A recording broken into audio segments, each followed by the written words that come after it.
अस्सलामुअलैकुम नाज़रीन, मां यहाँ गुलाम सैयदा फातिमा तव्हां ॾिसी रहिया आहियो जीवन न्यूज़। शामिल कंदासीं हिन वक्त जी हेडलाइंस। बिक सरहद शहर जे शेख मोहल्ला जे रवासिन आसिया शेख पंहिंजे वालिद कादिर बख्श शेख ऐं भाउ फरमान शेख सां गॾु भासरनि जे ख़िलाफ़ एहतजाज मुज़ाहिरो कयो। मुज़ाहिरे दौरान आसिया शेख ताहीन ते इल्ज़ाम लगाए त संदसि शादी 12 साल अॻु अब्दुल हफ़ीज़ शेख बल्द गौज़ बख्श शेख सां थी, पर मुड़ुस खेसि कारिहनि जो कूड़ो इल्ज़ाम हणी क़त्ल करण जी कोशिश करे रहियो आहे। हुन ॿुधायो त कुझु वक़्त अॻु खेसि चाचड़ बिरादरी जे हिक नौजवान सां कारिहनि जो इल्ज़ाम हणी 3 लख रुपया एवज़ो वरितो वियो, जंहिं बाद हू पंहिंजे माउ वालिद जे घर में पनाह वठण ते मजबूर थी। 2 महीना गुज़रण बाद मुड़ुस खेसि घर वठी वियो, पर हाणे वरी बाबर मलक नाले हिक शख़्स सां कारिहनि जो इल्ज़ाम हणी एवज़ो वठण लाइ दॿाउ वधी रहियो आहे। आसिया शेख चयो त मुड़ुस अब्दुल हफ़ीज़ शेख वली मोहम्मद ऐं फ़हीम शेख सां गॾिजी गुज़िर राति संदसि भाउ ऐं अमड़ ते हमलो करे खेनि तशदुद जो निशानो बणाए क़त्ल करण जी कोशिश कई, पर पाड़ी वारनि जी मुदाख़लत ते बची विया। तंहिं करे हू आला अख़्तियार ने एसएसपी कोटकी खां मुतालबो करे थी त मामले जो नोटिस वठी खेसि तहफ़ुज़ फराहम कयो वञे। State director social welfare Tandwa त मोहम्मद नवाज़ बिरोही पारां ऑफिस में डिपार्टमेंट मां रिटायर्ड रईस मोहम्मद यूसुफ बिरोही जे मान में पार्टी ॾिनी वई। ॾिनल पार्टी में तालुक़े ऑफिसर नवाज़ बिरोही ऐं ॿियनि रईस मोहम्मद यूसुफ बिरोही खे सिंध जी सकाफ़त अजरकूं लुंगियूं ऐं हार पाराए खेसि रिटायर्ड थियण जूं मुबारकियूं ॾिनियूं। तालुक़े ऑफिसर मोहम्मद नवाज़ बिरोही चयो त रईस यूसुफ बिरोही जो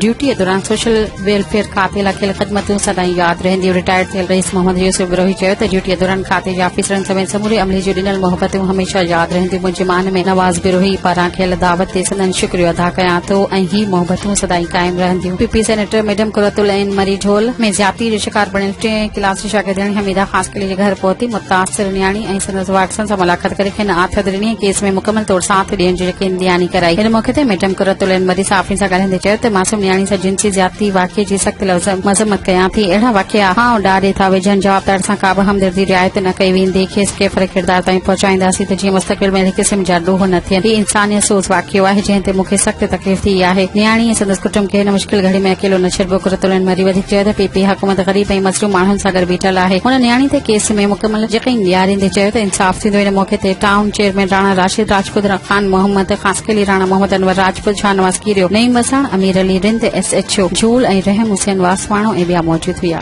ॻोठ वलू महर में 2 धुरियुनि विच में झेड़ो ऐं तकरार थी पियो आहे, जंहिं में हिकु नौजवान ज़ख़्मी थी पियो आहे। वाक़िए बाबति ज़रियुनि मूजिब झेड़े दौरान फौजी अली अब्बास शेख ऐं शाहनवाज़ शेख खे सख़्त तशदुद जो निशानो बणायो वियो, जंहिं सबबि अली अब्बास शेख ज़ख़्मी थी पियो आहे। ज़ख़्मी खे मक़ामी अस्पताल मुंतक़िल कयो वियो, जिते खेसि तिबी इमदाद फराहम कई पई वञे। तिबी इमदाद मिलण बाद ज़रियुनि मूजिब झेड़े में जवाबदार तौर फौजी एजाज शेख, इमरान शेख, मौला बख्श शेख ऐं गौस बख्श शेख जा नाला साम्हूं आया आहिनि। पुलिस ॿुधायो आहे त वाक़िए बाबति रिपोर्ट दाख़िल कई पई वञे। जवाबदारनि जी गिरफ़्तारी लाइ छापा हया पिया वञनि। मक़ामी माण्हुनि वाक़िए ते ॻणती ज़ाहिर कंदे मुतालबो कयो आहे त कानूनी कार्रवाई करे ज़िम्मेवारनि खे सज़ा ॾिनी वञे त जीअं मुस्तक़बिल में अहिड़ा तकरार ऐं झेड़ा ख़तम थी सघनि। वधीक ख़बरुनि ऐं अपडेट्स लाइ ॾिसंदा रहो जीवन न्यूज़।